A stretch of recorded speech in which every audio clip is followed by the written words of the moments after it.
Ngayon, hiniling sa grupo na tutol sa kandidatura ni Pastor Apollo Kibuloy sa Korte Suprema mismo, tapos kinatigan ng Commission on Election ang kandidatura ni Pastor Apollo Kibuloy na gusto nilang ideklara sa pamamagitan ng Supreme Court na nuisance candidate si Pastor Apollo Kibuloy. May katanungan tayo dyan. Sangayon ba kayo na si Pastor Apollo Kibuloy dapat nakilalaning nuisance candidate? Ito'y tatalakayin natin. Samahan niyo ko. Okay, kumusta sa lahat ating mga suking taga-subaybay? No? At meron tayong busis ng masa diyan. Sangayon ba kayo na ideklara si Pastor Apollo Kibuloy o kilalanin na nuisance candidate? So, pwede ninyong ilagay diyan yes or no. Pindutin nyo lang. No? Kumusta sa lahat ating mga suking taga-subaybay? Welcome. At kung bago lang kayo sa ating channel, inanyayahan natin huwag kalimutang pindutin ang like sa ating live at huwag din kalimutang mag-subscribe kung bago ka lang at pindutin ang bell button para updated kayo mag-comment at i-share ninyo. Kumusta sa lahat nating mga suking taga-subaybay? Welcome po sa ating live streaming, sabay na live streaming sa Pananampalataya at Katuwiran Facebook page. Pero acknowledge muna natin ang mga suking taga-subaybay na pumasok ngayon sa comment section. So ang katanungan natin, sang-ayon ba kayo na kilalaning nuisance si Pastor Apollo Kibuloy? Wala muna tayong raffle ngayon, ha? Wala pa rin. Wala kong kasama ngayon. Si lahat natin mga kapatid na sumusubaybay, welcome po sa lahat at sa Pananampalataya at Katuwiran. No? Welcome. Si Red Winner, Pansi, Tunungon, Analisa Oso, Sisi, ano to? Chuk Chaising, Mary Ann Fidelis, Jonathan Rezada, Analisa Oso, kapatid na Alberto Viloso Jr., si Luminous Twin Hearts, Jose Dino Suwalog, Luminous Twin Heart. Wala muna tayong raffle, ha? Kapatid na Ninita Candiog diyan sa Mountain Province. Si Jonathan Rezada, good evening Bro Wendell, watching from Makiling, Maitum, Sarangani Province. God bless. At sa mga nagsubaybay natin sa Pananampalataya at Katuwiran, si Bonifacio Satori, si Windy May Paulino, Sky Love, si Lucita Alanis, at sa lahat natin, salamat Lord natapos mi sa aming misyon. Sierra Villonis Buhol noong January 16, Brad Windel, si Windy May Polino, hi po, at sa lahat natin mga taga-subaybay. Si Ruan, si kapatid na Shadow Con, si Varadz Canyenyo, si kapatid na Ninita Candiog, si Diogenes Oranis, kapatid na Verna Ibersabal, Romeo Brosi, si kapatid na Shadow Con, Carlito Nies, Aris G, at sa lahat na mga sumusubaybay sa atin ngayon. Okay, ating pakinggan ang naghain ng petisyon sa Korte Suprema. Itong kumukontra kay Pastor Apollo Kibuloy na nauna ang kanila mismong party list ang unang ginamit, kaya nag-react sila dahil hindi kaanib si Pastor Apollo Kibuloy sa naturang party list. Ngayong araw na ito ay final namin yung petisyon namin sa ilalim ng Rule 64 in relation to Rule 65 laban sa Commission on Election dahil sa pag-dismiss ng aming petisyon to declare Apollo Kibuloy as a nuisance candidate. Yung argument kasi ng COMELEC ay hindi na pwedeng isama yung So may katanungan tayo dyan na pwede ninyong pindutin lang sa pagsagot. Ngayon, nangunguna din ang yes, no? Pabor sila na i-deklara na nuisance daw si kapatid Nining Savillana, si Fee Cabaya from Negros Occidental at si kapatid na Erin. Okay, tuloy natin. petition for cancellation of certificate of candidacy doon sa nuisance candidate. So ipatanggal talaga nila si Pastor Apollo Kibuloy dahil naunan na sila na nagsampa ng petition sa Commission on Election, ngunit kinatigan ng Commission on Election ang kandidatura ni Pastor Apollo Kibuloy, kaya ito'y isinampa nila, ini-elevate nila doon sa Supreme Court Na petisyon. Kaya sabi namin, related naman yung dalawa sa aming petisyon. Kaya palagay namin ay dapat pinagyan yung aming prayer for the declaration of nuisance candidate ni Kibuloy. Una-una, siyempre, humaharap siya ng maraming kaso ngayon, kasama yung qualified human trafficking at yung sexual abuse against children. Sa palagay namin, ginagamit lamang nila yung prosesong electoral para i-cover up yung mga hinaharap niyang mga kaso. Yun din ang opinyon ng sa mga kaso ni Pastor Apollo Kibuloy, dapat mapadali para sa kay Pastor Apollo Kibuloy, no? Dahil kung di mapadali na ang paglitis sa kanyang kaso, kung magiging matagal pa, malaking posibilidad na magtatagal din si Pastor Apollo Kibuloy diyan sa kulungan. Pero kung malilitis itong kanyang kaso at mapatunayan ni Pastor Apollo Kibuloy na yung abogado niya maka-establish lang ng doubt sa criminal na isinampa laban kay Pastor Apollo Kibuloy at sa mga kasama, so malaking posibilidad na makalabas siya. Pero may naghihintay pa niyang kaso sa ibang bansa. Wanted pa siya sa FBI. Tuloy natin. DOJ na nagsampa sa kanya ng kaso sa Regional Trial Court. Kaya dapat lamang hindi siya maging kandidato, maging lawmaker siya . So yung mga lawmaker natin, lawbreaker, hindi yan katatanggap-tanggap sa ating mga mamamayan. At saka isa pang punto dito yung pag-disqualify sa aming mga kasama sa partido, katulad ni Subair Mustafa, diniklara ng COMELEC na nuisance candidate. Si Mustafa, isang kilalang leader ng mga Muslim, isang sultan sa Marawi, walang kaso, pero dinisqualify ng COMELEC. Kaya palagay namin ay unfair naman yan at violation sa Equal Protection Clause. Si Kibuloy na indicted, si Subair hindi. Mabuti na lamang ay kahapon ay mayroong TRO laban sa pagiging nuisance ni Subair na deklara ng Korte Suprema at siyempre ibabalik siya sa listahan ng baluta, babalik siya sa baluta. Kaya we welcome that decision of the Supreme Court.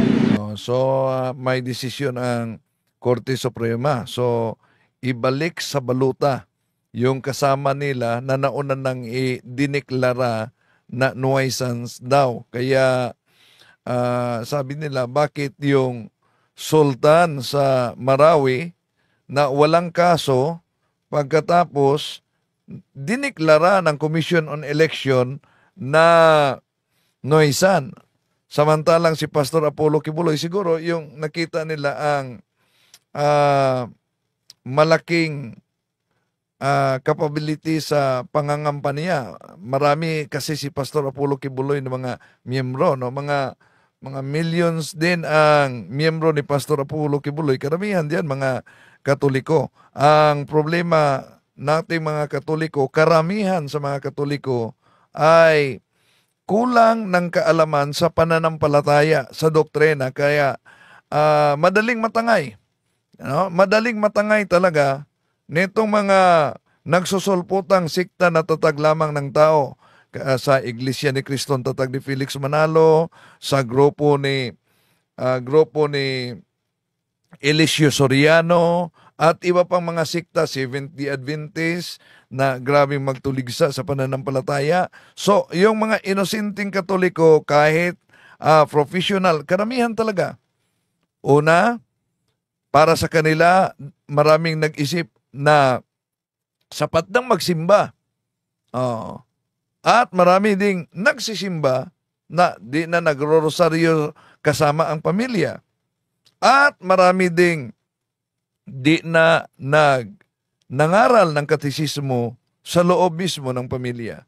Kaya, itong kahinaan na ito ay para bang isang lobo, na ang lobo, hangin lamang ang laman.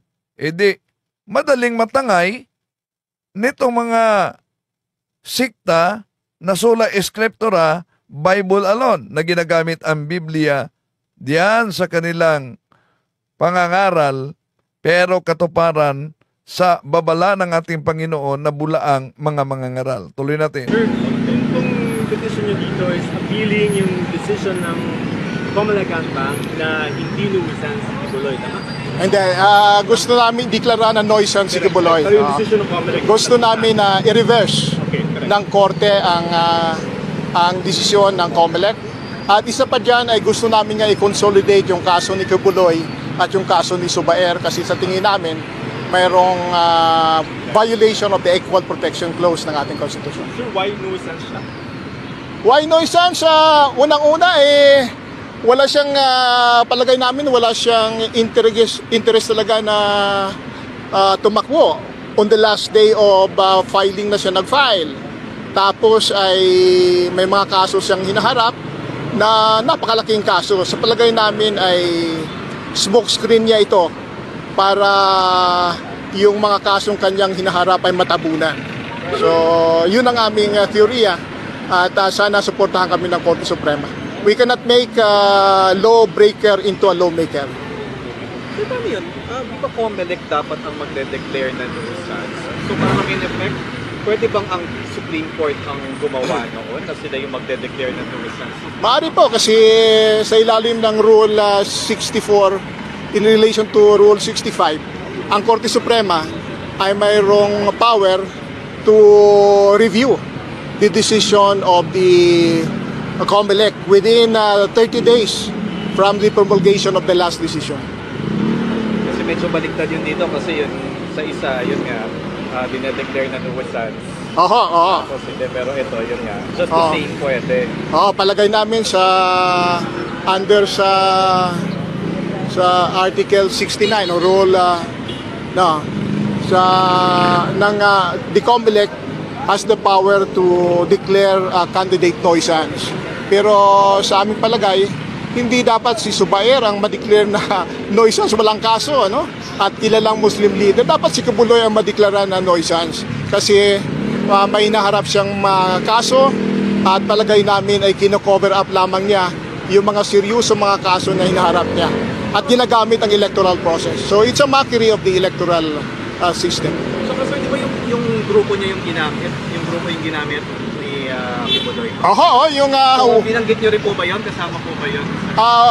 Nabanggit yan na ginamit yung aming kaso sa proceeding sa Comelec, nabanggit din yan. At sabi nga namin hindi otorisado ang pag-file ng ng kandidatura ni Kibuloy sa ilalim ng WPP. So ginagamit ang kanilang party list, no? WPD. At hindi pala kaanib si Pastor Apollo Kibuloy, kaya nagdesisyon na magiging independente na lang. Sanay na ba talaga na maging appointed kahit hindi kaanib? Di na lang, kung gusto niyang magiging senador, i-appoint na lang yung kayang sarili sa pagiging senador. Di ba? Ang pagka-anak ng Diyos, kayang-kayang i-appoint niya ang sarili, pagkatapos ang pagiging senador, di kaya niyang i-appoint yan. Kailan nagsimula si Pastor Apollo Kibuloy? Ano ang simulan niya? Pakinggan natin ito. Isang araw, noong 1974, may isang lalaking nangunguna sa pagdadasal sa isang maliit na chapel sa Davao City. Hindi lalampas sa 200 tao. 1974, 1974. So, 50 years na from now, no? Nagsimula na nagdasal. Ito'y simula ng pagdeklara ni Pastor Apollo Kibuloy na siya ay pinili daw at siya ay bagong anak ng Diyos. Ang kasama niya. Habang nangunguna ang lalaki sa pagdadasal, napatigil siya. Pinikit niya ang kanyang mga mata at tinaas ang kanyang mga kamay. Sabi niya, "Yes, Lord. Yes, Lord." Tinanong ng lalaki ang kanyang mga kasama, "Nakikita niyo ba ang nakikita ko?" Sabi ng lalaki, pinipili na raw siya ng Diyos Ama. Nakaamoy ang mga kasama ng lalaki ng pabango. Tapos may isang nakakita ng malaking kamay. May hawak na pitsil. Ang laman ng pitsil, langis. Binuhos ng kamay ang langis sa ulo ng lalaki. Sabi ng lalaki, tapos na. Napili na raw siya ng Diyos Ama. Siya na raw ang... Yan ang kanyang simulan sa pagiging appointed Son of God. So kung ang Son of God ay kayang i-appoint, wala ba siyang kayang i-appoint na lang sarili niya para magiging senador? Okay, tuloy natin. Ano kaya ang desisyon sa Korte Suprema batay sa petisyon na tanggalin sa talaan sa mga kandidato si Pastor Apollo Kibuloy batay sa hiling ng mga kumukontra sa kanya? Tuloy natin. Ang bagong anak ng Diyos, ang bagong Jesus, ang tagapagligtas ng lahat ng tao. Siya, si Apollo Kibuloy. Marami na siguro kayo narinig tungkol kay Apollo Kibuloy. Pinakasikat siya sa mga nakakamanghang mga kwento. Marami sa kanila nakakatawa. Isa sa mga kwentong ito yung nirecite ko kanina. Ito yung kwento kung paano raw siya pinili ng Diyos. Pero marami pang iba. Sabi ni Kibuloy, napipigilan daw niya ang mga lindol. Lumindol. Sabi ko na stop! Eh di yung stop din. Pasalamat kayo sa akin. At nakokontrol daw niya ang landas ng mga bagyo. Baka i-stop yung bagyo, baka Magalit din sila. magalit na naman. So, pinabayaan na lang natin. Nakakamangha at nakakatawa. Pero para sa maraming tagasunod niya, kapanipaniwala. Ito ang dahilan kung bakit isa siyang napakamakapangyarihang tao. Kaya mahalagang pag-usapan natin ang kanyang kwento. Pero sa bidyong ito, hindi natin pag-uusapan ng mga nakakamangha at nakakatawang kwento ni Kibuloy. Mga distraction sila. Nilalayo nila tayo sa mga mahalagang kwento tungkol kay Kibuloy. Mga storyang hindi nakakatawa, kundi nakakagambala. Ang kwento ng kanyang kaharian ng pera. Ang kwento ng kanyang mga peking organisasyon. Ang kanyang pagsasadoktrina ng pakikipagtalik sa kanya. Ito ang kwento kung paano siya naging most wanted sa Amerika. At ito ang kwento na kung bakit ang hirap niyang mahuli. Ito ang kwentong mapapaisip ka kung tao ba siya talaga. Hindi dahil baka isa siyang Diyos, kundi dahil... Ang hirap niyang mahuli sa labas ng bansa pero nahuli na siya dito sa Pilipinas. Dahil baka isa siyang demonyo. Sa kwentong ito, kasama niyo ko. Sa mga bago dito, ako si Rambo, isang mamamahayag na may 7 taon ng karanasan sa pagbabalita. Itong kwento ni Apollo Kibuloy, malabo ngayon. Gawin natin klaro. Part 1. Ang pinagmula ni Apollo Kibuloy. Tulad ng maraming tao, may simpleng pinanggalingan si Apollo Kibuloy. Pinanganak si Apollo Kibuloy noong 1950 sa Buhangin, Davao City. Bunso siya sa 9 na magkakapatid na anak ng 2 Kapampangan na lumisan sa Davao City noong World War II. Basically, mga Kapampangan sila na lumipat sa Davao. Bata pa lang si Kibuloy, kontrobersyal na siya. Bago siya naging pinuno ng kanyang sariling simbahan, bahagi siya ng isa pang simbahan, ang United Pentecostal Church o UPC. Naging preacher si Kibuloy ng UPC at naging isa siya sa mga pinuno nito sa Pilipinas. Noong 1979, inimbestigahan siya at inexpel ng simbahan. Ito'y dahil daw sa unorthodox teachings. Ang ibig sabihin nito ay ang pagtuturo ng impormasyon na hindi hanay sa simbahan. Hindi klaro kung anong kanyang tinuro. Pero sa time window na ito papasok yung kanyang kwento na pinili siya ng Diyos Ama. Na pinili siya bilang bagong Jesus. May mas unorthodox pa ba sa pagdedeklara na ikaw ang bagong anak ng Diyos? Pero nakabalik si Kibuloy sa UPC noong kasunod na taon. Isang aspeto rin kasi dito, ang mga kapatid at ang ama ni Kibuloy, mga opisyal ng simbahan. Inimbestigahan ulit si Kibuloy noong 1985. This time, arogante daw kasi siya sa kanyang mga kapwa-pastor. Pero imbes na tumapat si Kibuloy sa isa na namang investigasyon, timiwalag na lang siya. At dito na siya nagsimula ng kanyang sariling simbahan. Ito na ang Kingdom of Jesus Christ, o KOJC. Dito, si Kibuloy ang Diyos. Dahil si Kibuloy ang bagong Hesukristo, ito ang kaharian ni Kibuloy. Nagsimula si Kibuloy na mag-preach sa mahihirap. Ang mahihirap kasi madaling ma-recruit at madaling masamantala. Pagkalipas ng mga dekada, lumaki ang KOJC.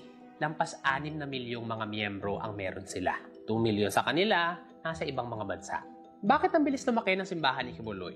Kung narinig niyo magsalita si Kibuloy, may intindihan ninyo. Everybody says sense of faith. Our sense of faith tells us that we have a God and we have a relationship with Him. Hanapin ninyo ang lugar na kung saan naroroon ang buhay ng ating Panginoon, kung saan naroroon tinataas ang kanyang pangalan, kung saan, mga kapatid, itinuturo ang kanyang mga banal na salita. Ang nakikita mo lang sa Diyos ay ang mga sinalita niya. So wala kang dapat panghawakan, wala kang dapat tingnan, at wala kang dapat pakinggan pagkat Diyos ang pinag-uusapan, kundi ang kanyang mga banal na salita. Yan ang iyong panghawakan. Magaling si Pastor Apollo Kibuloy mangaral, pero takot siyang haharap ng debate. Dahil matagal nang naghahamon ng debate siya at tinanggap naman ni Eliseo Soriano at nagkasagutan sila ni Eliseo Soriano nung buhay pa si Eliseo Soriano. Nag-iba ang anyo sa hamon ni Pastor Apollo Kibuloy. Hanggang bago namatay si Soriano, sabi ni Pastor Apollo Kibuloy, kung kailangan talaga na haharapin sa isang debate si Soriano, dapat umano na ipasok ni Soriano ang ilang milyon halaga sa 25 ba yun? Milyon na halaga na sa kaniyang bank account bago siya haharap ng debate. Grabe, no? Ang dami ng palusot talaga. Tuloy natin.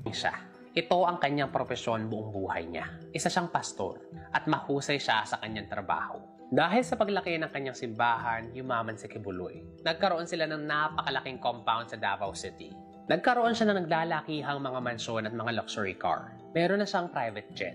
At dumami ng dumami ang kanyang makapangyarihang mga kaibigan. Nagsimula siya ng mga non-profit organizations at ng media organization. Sa pagkapangulo ng kanyang kaibigang si Rodrigo Duterte, marahil nasa pinakatuktok na ng kanyang buhay si Kibuloy. Mayaman na siya, makapangyarihan pa.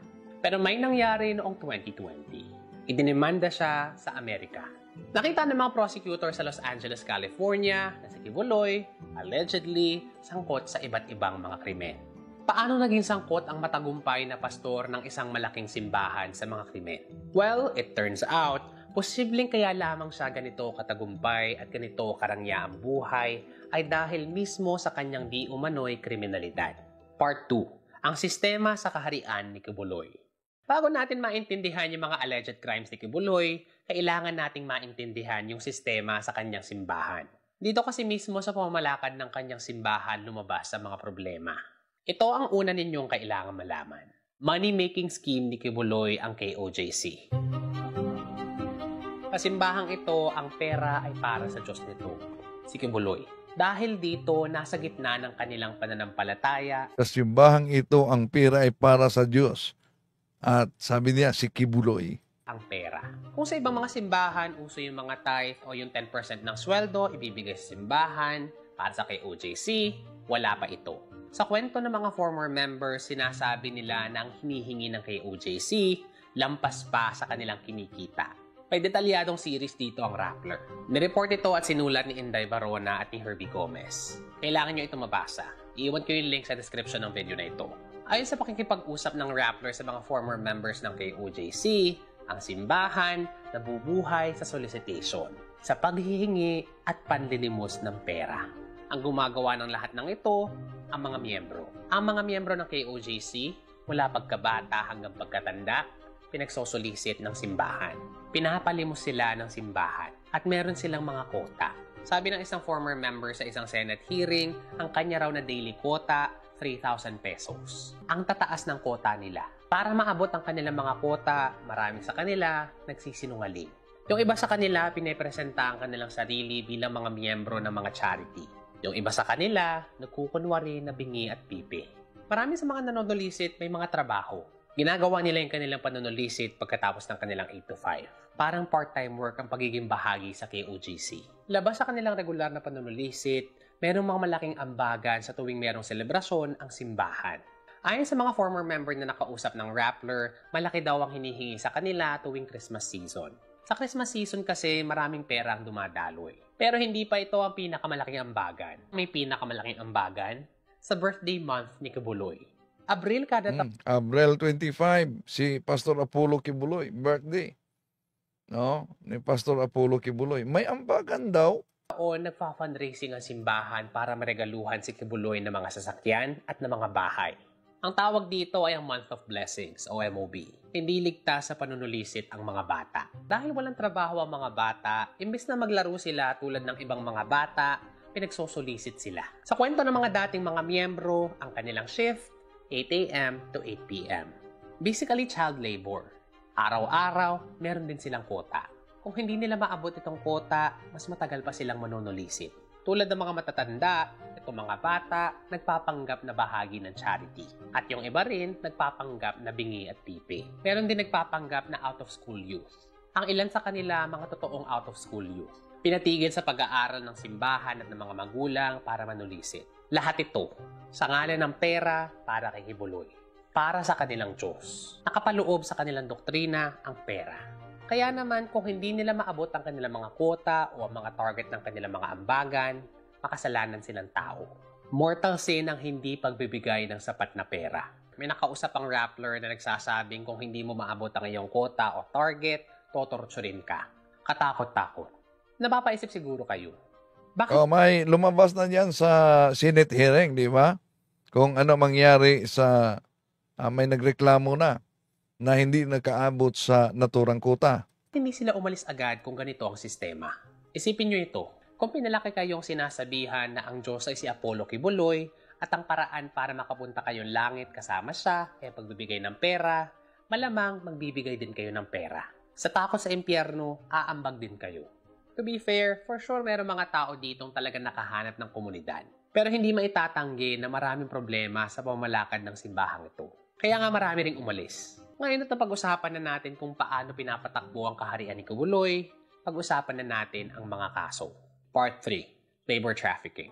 Ano ang labor trafficking? Ito ay ang paggamit ng puwersa o panluloko para pagtrabahuhin ng isang tao ng may konti o walang sweldo. Paano ito nangyari sa simbahan ni Kibuloy? Bumalik tayo sa sistema. Ang mga miyembro, pinagsosolicit at pinag-aambag. Kung hindi sila sumunod, impyerno ang naghihintay sa kanila. Kahit sino, kung napaniwala dito, magtatrabaho ng libre, makaiwas lamang sa impyerno. Paano nakasuhan si Kibuloy? While mukhang hindi sapat ang panunulisit at ambagan sa Pilipinas, nag-expand ang simbahan sa ibang mga bansa. At aling bansa ngayon ang pinakamayaman at ang mga tao dito mas maraming pera para maibigay? Ang Amerika.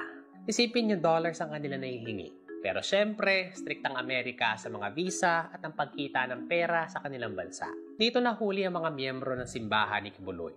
Nakita silang nagko-commit ng fraud. Sabi ng mga miyembro ng simbahan ni Kibuloy, kailangan daw nilang pumunta ng Amerika para sa religious concert. Sabi nila, para sa kanilang pananampalataya. Pero yun pala, pinadala sila para manulisit at mag-fundraise para kay Kibuloy. Kapag ang miyembro pinadala sa Amerika tapos mahina manulisit, pinapauwi ng Pilipinas. Pero kapag magaling sila, pinag-i-stay sila sa Amerika. Paano? Sa pamamagitan ng mga pekeng kasal.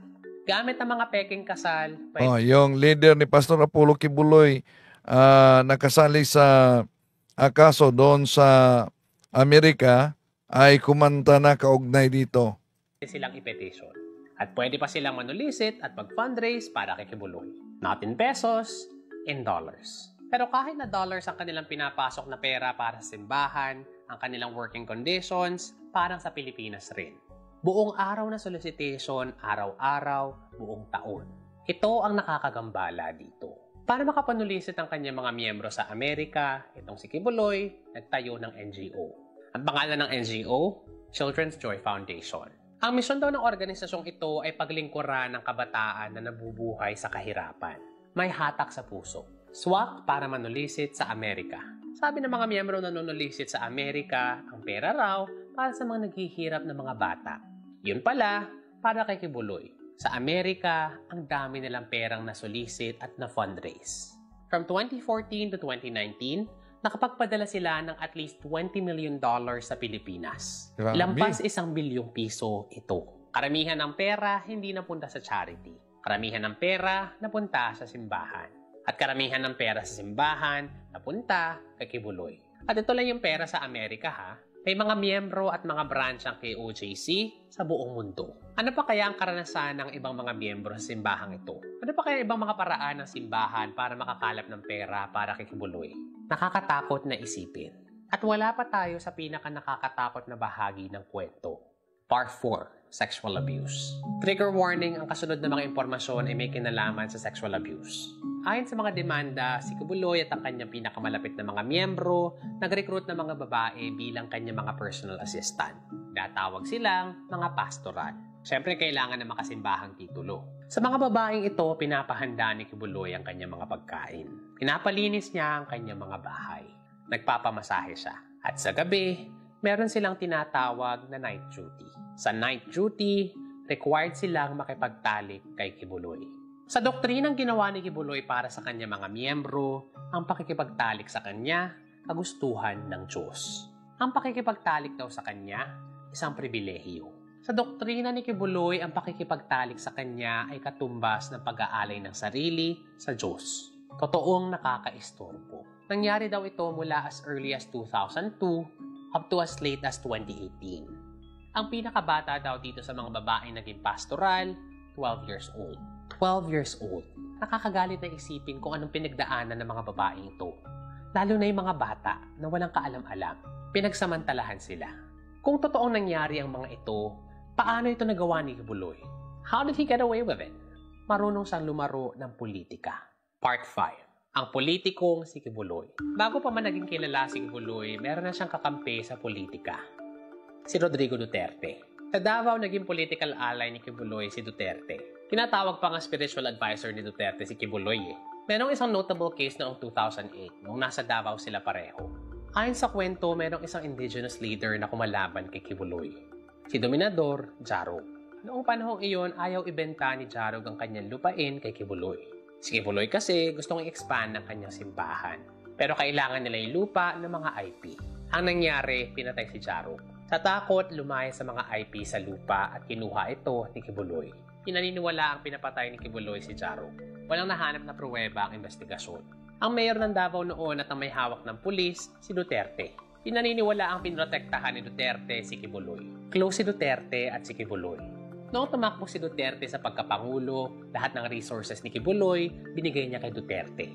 Inendoso ni Kibuloy si Duterte at pinahiram pa ang kanyang private jet. Noong nanalo na si Duterte, ang SMNI, ang media organization ni Kibuloy, parot ng administration. Tulad ng kanyang simbahan, ang SMNI, pinapatakbo ni Kibuloy para sa kanyang interes. Muli namang ipinaalala ni Pastor Apollo na wala siyang interes, kundi ang mangaral ng salita ng Diyos at tumulong sa ikabubuti ng bansa para sa Diyos at sa Pilipinas kumahal.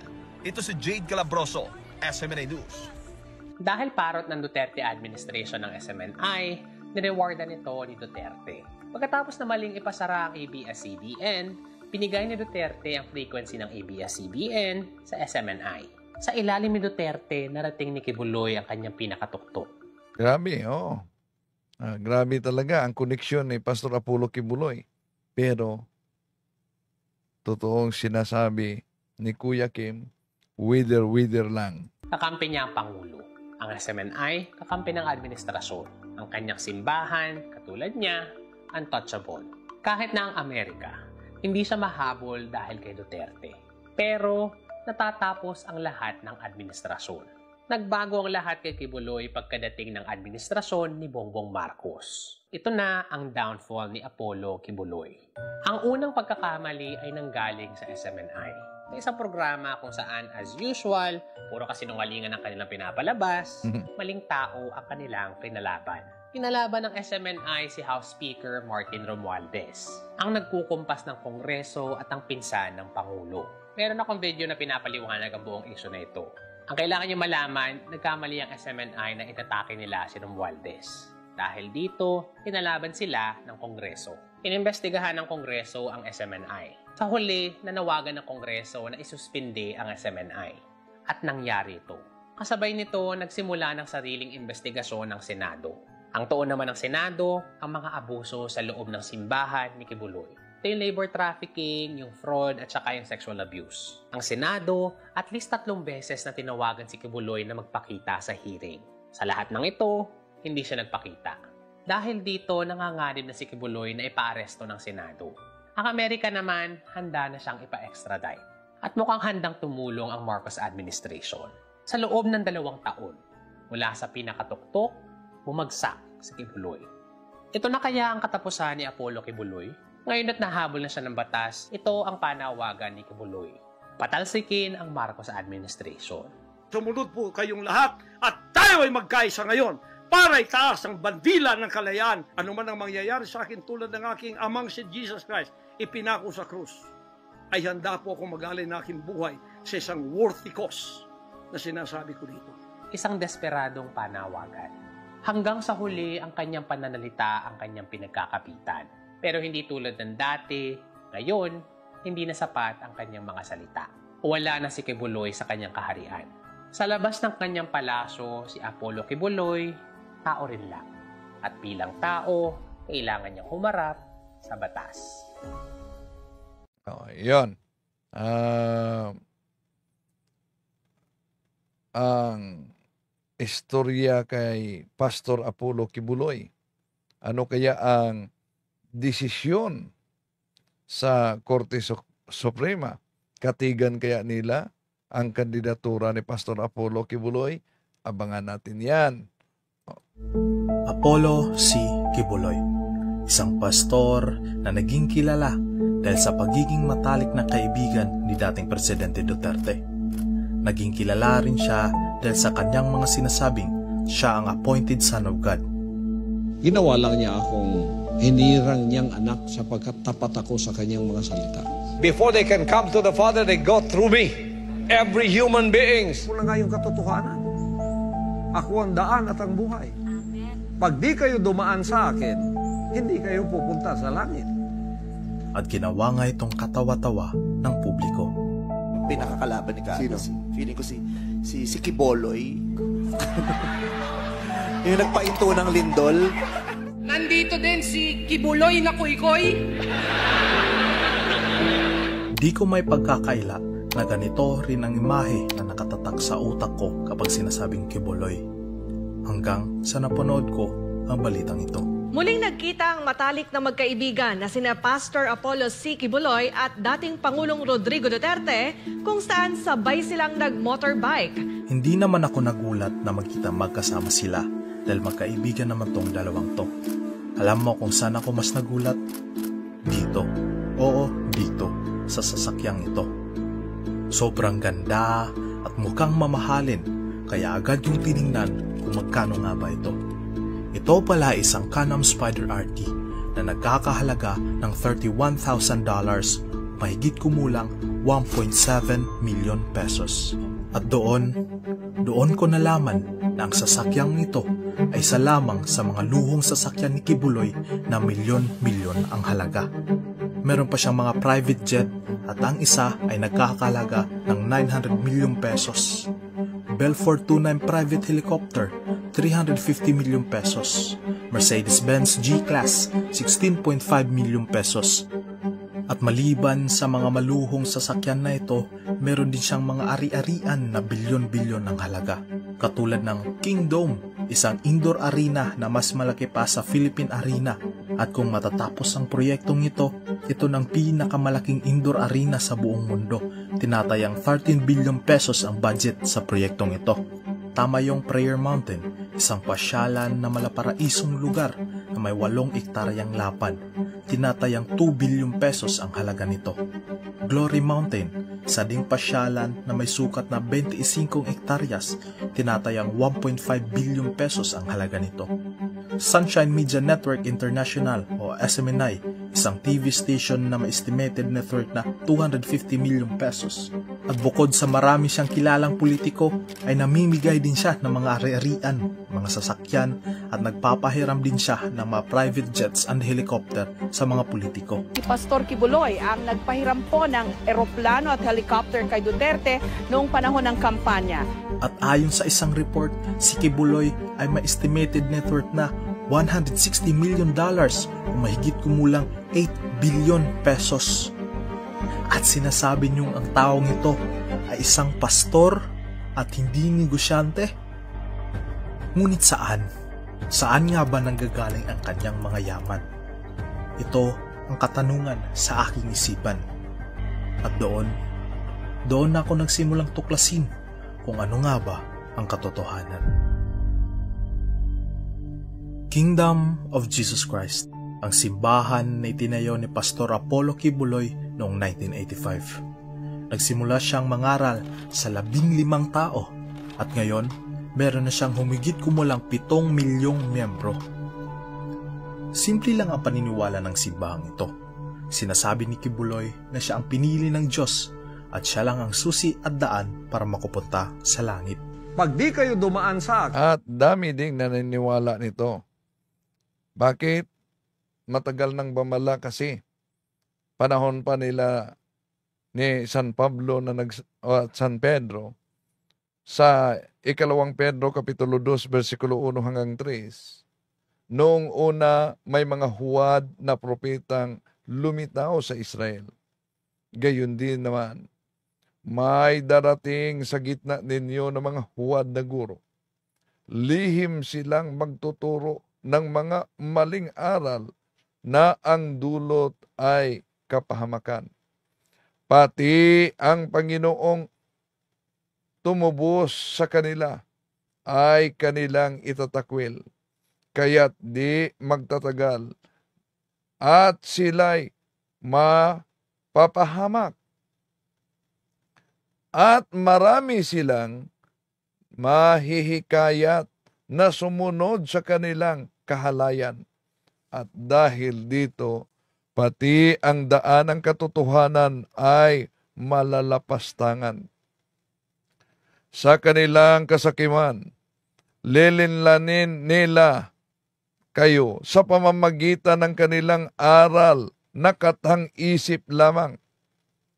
Matagal nang nakahanda ang hatol sa kanila at ang pupuksa sa kanila ay hindi matutulog. See? Ang dami nito. Di basta-basta to.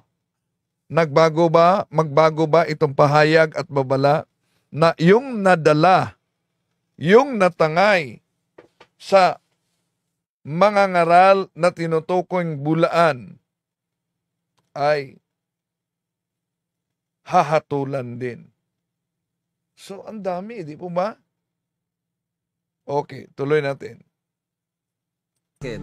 Hindi kayo pupunta sa langit. Sino ba naman ang ayaw mapunta sa langit, di ba? Ngunit paano? Simple lang, kailangan mo lang sundin ang 3 misyon ng simbahan. Una, ang spiritual revolution. Naniniwala sila na para makapunta ka sa langit ay kailangan mong magsisi. True repentance. Repent! Ayon sa kanila, ang repentance ay ang pag-isantabi ang pansariling interes at unahin ang kagustuhan ng Diyos. Pangalawa, ang revolution of excellence. Naniniwala sila na bago ka magsilbi sa Diyos, dapat lagi mong binibigay ang iyong pinakamahusay na gawa sa lahat ng bagay o excellence. At ikatlo, ang financial revolution. Naniniwala sila na para matanggal ang kahirapan at pumasok ang kasaganaan at biyaya sa iyong buhay ay kailangan mong magbigay. Ayon sa kanila, kung ikaw ay magiging masunurin at doon ka lamang bibigyan ng Diyos ng mga biyaya. Maganda naman ang misyon ng simbahan na ito, ngunit di ko mapigilang mapansin kung bakit paulit-ulit ang salitang ito. Tila ba pilit na itinatatak sa utak ng mga tagapaniwala ang salitang ito? Are you perfect in obedience? O I will kill you if you will not obey me. Grabe ha. I will kill you if you will not obey me. Grabe talaga. At maliban dyan, meron pa yung mga nagsilabasa na mga Cebuanong pahayag na galit si kabusis talaga ni Pastor Apollo Kibuloy. Galit na galit dahil lumiliit na yung kita ng solicitation. So, si Pastor Apollo Kibuloy, imagine, nagdeklara self-appointed Son of God, bugtong na anak ng Diyos. At maling-mali yan mga kapatid dahil alam naman natin na ang ating Panginoon Jesucristo is a unique Son of God. At ang kanyang pagiging Son of God, wala po yung katulad. Sa 1 Corinthians chapter 8 verse 6, and there is only one Lord, Jesus Christ, through whom God made. So, walang katulad. Pero, inaagaw din ito ni Pastor Apollo Kibuloy. Meron lamang tayong iisang Panginoon.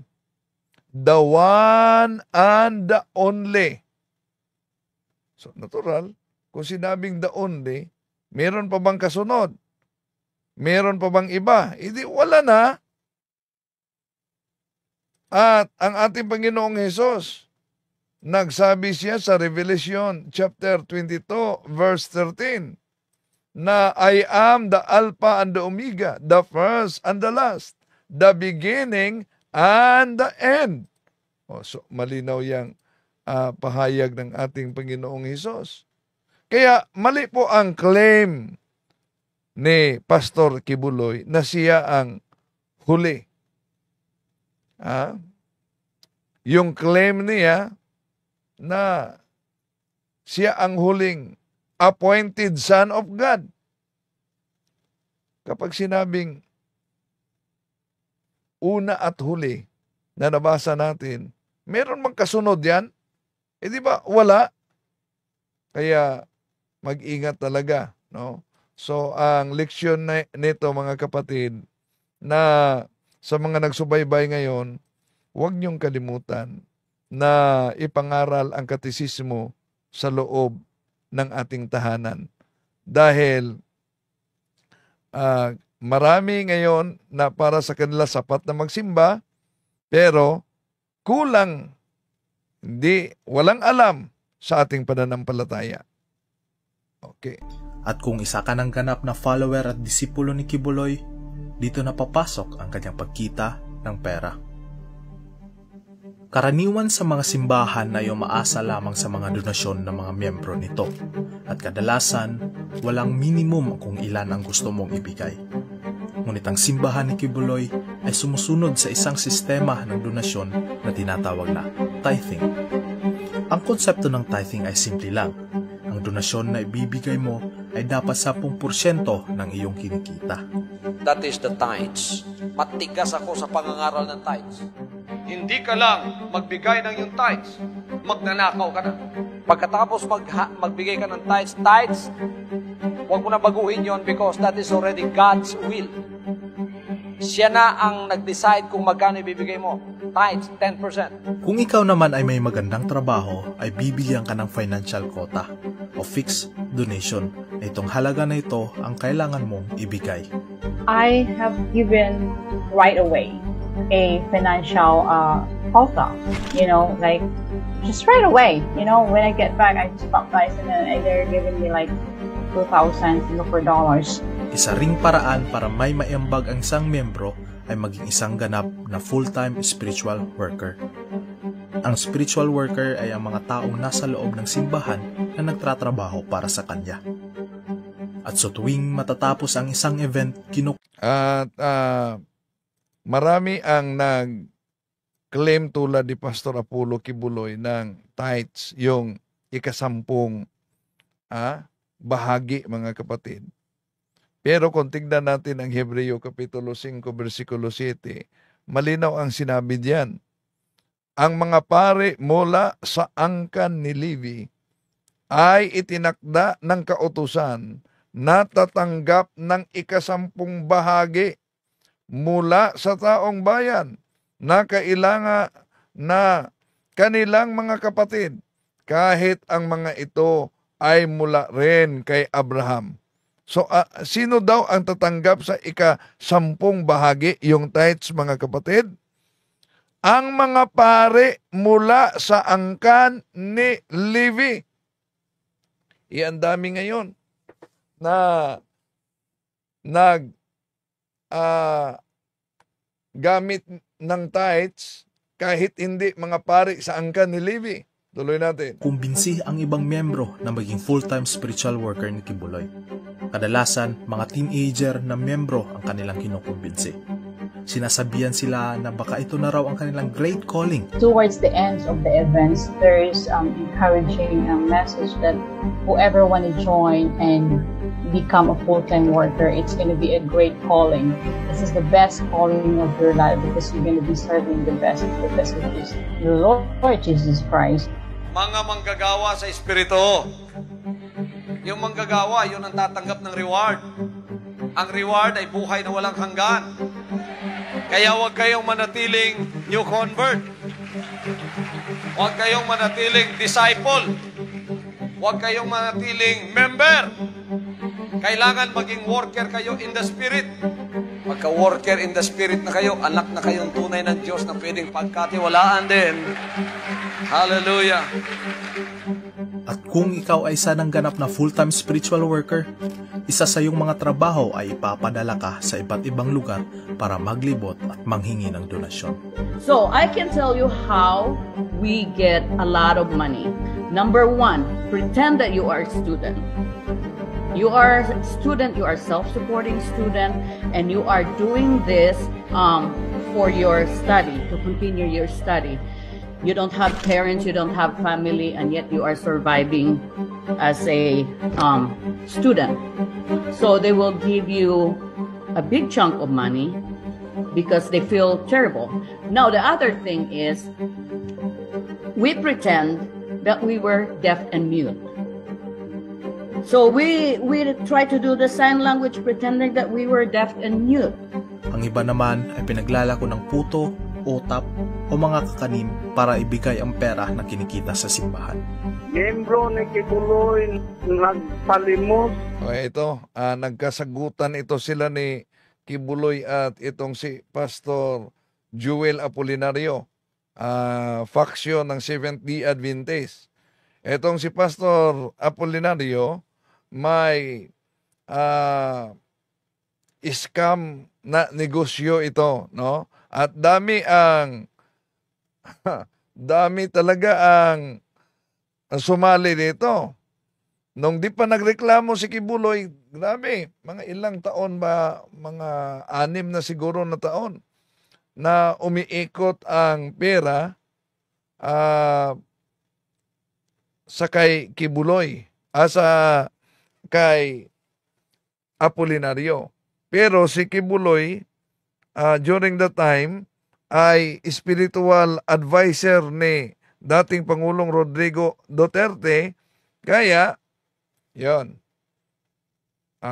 pinahinto ang scam ni Apolinario at nahuli pa. Ang kawawa, yung mga nag-invest dito, di na ibalik ang kanilang pera. Mas maganda ang buhay sa mga leaders ni Apolinario, no? Na dala-dala yung pera. Kahit sa Osamis, meron dito sa Osamis.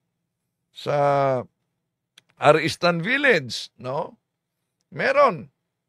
No. Pero, di na panagutulad ni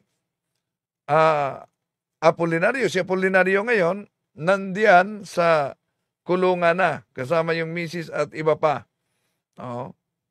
Nahuli sila. Abay, magkakusa na sila ni Pastor Apollo Kibuloy. Sa airport para ibigay kay Kibuloy. Anong ginawa mo dyan? Ha? Anong ginawa mo dyan? Kasi wala nang membro mo na nagbinta ng photo? Naku, Kibuloy. Ayaw nga po yung tao. Ang lalaking ito ay pumapasok sa mga fast food chain para magbenta ng OTAP. At ayon sa kanya, siya daw ay isang self-supporting student. Nakakaawa. At kahit sa mga sasakyan, no? Kung napansin niyo noon, nagsakay kami ng bus going to Lawag from Baguio. Oh, may ganon din sa mga sasakyan. Sino ba naman ang ayaw tumulong sa may ganitong sitwasyon, di ba? Ang kaso, ang babaeng kanyang binibentahan ay dati palang full-time worker ni Kibuloy na ganito rin ang trabaho. Dati ako ganyan. Dati trabaho ko yan. Dati ako kay Kibuloy. Itong trabaho ko, namimigay ng letter sa mga customer sa fast food.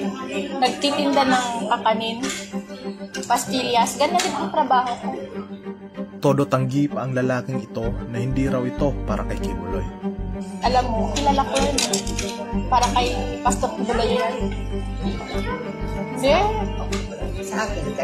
Determinado ang lalaking ito para lamang makabenta at kumita ng pera. Ito pala'y sa kadahilanang binibigyan sila ng kota na kailangan nilang abutin sa araw na iyon.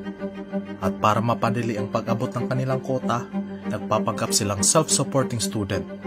Nagpapanggap silang walang mga magulang at ang mas malala, nagpapanggap silang bingi o pipe.